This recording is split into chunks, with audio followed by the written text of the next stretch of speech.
Bonjour Christophe. Bonjour, bienvenue dans mon atelier.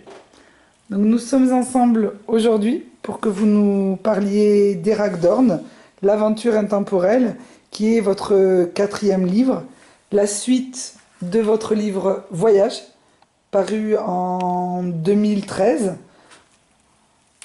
Oui, ce fut pour moi l'occasion de réaliser un rêve, devenir auteur de mon univers. Et depuis 5 ans maintenant, je parcours la France à la rencontre du public pour partager ses histoires et ses images. Expliquez-nous comment vous vient l'idée, comment réalisez-vous ces livres qui vous trottent dans la tête, tout simplement, et comment passez-vous de l'idée à l'illustration, au texte et ainsi de suite. Je vais faire mieux que ça, je vais vous montrer. En principe, au départ, les idées, je les couche dans des petits carnets à dessin dans lesquels je crée mes personnages, mes décors. Et une fois que j'ai réalisé ces idées, je les assemble dans un chemin de fer. Ce ne sont que des post-it et des idées, comme vous pouvez le voir. Il y a des croquis, des textes, ça me permet de faire évoluer mes idées au fur et à mesure de mon inspiration pour construire la trame de départ.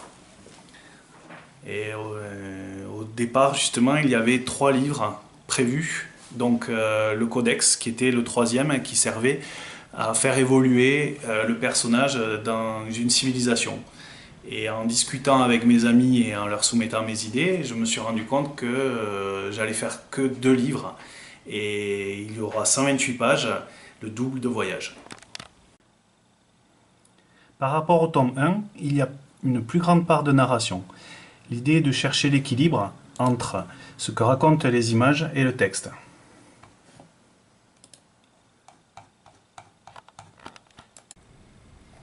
Dans le livre Eragdorn, il va y avoir 11 huiles, des originaux, donc en voici 2, c'est un diptyque. Et quand j'ai amené la photo de ces tableaux dans mon logiciel de mise en page que je vous parlerai tout à l'heure, je me suis rendu compte qu'il manquait un élément principal, notamment ici, sur la partie de droite, un vaisseau que je vais peindre aujourd'hui.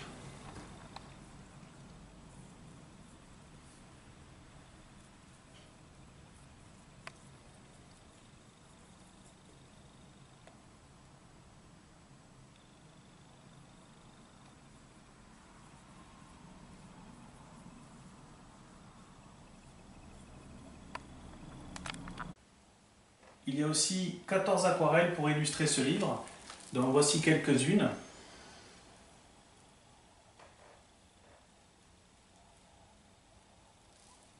Je suis actuellement en train d'en réaliser une. Le dessin a été posé sur la feuille qui est déjà tendue. Puis maintenant, je travaille avec une couleur de base pour mon fond.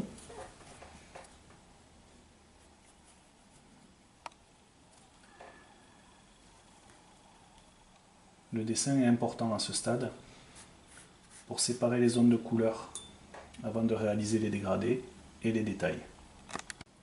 J'ai réalisé 30 dessins en crayon qui vont illustrer aussi ce livre. Et donc en voici quelques-uns. Et maintenant je vous propose de passer dans mon bureau pour que je vous montre la réalisation de la maquette. Puis j'utilise un logiciel de mise en page pour assembler mes textes et mes images.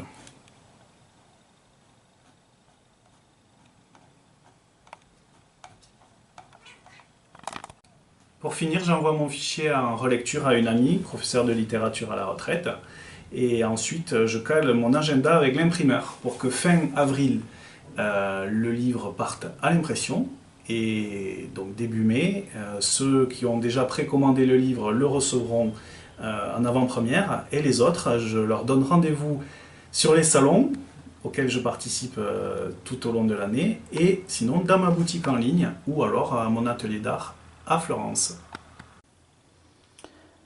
Donc réaliser un livre, ça demande du temps, 1 an ou 2 selon le contenu. Donc ça demande aussi beaucoup de rigueur et d'imagination. Je sais que votre prochain livre sortira en mai 2018, donc je vous laisse à sa finalisation et à vos pinceaux. Et je vous remercie de nous avoir accueillis dans votre atelier. Merci à vous d'avoir pris du temps avec moi Et n'hésitez surtout pas à partager ma vidéo. À bientôt!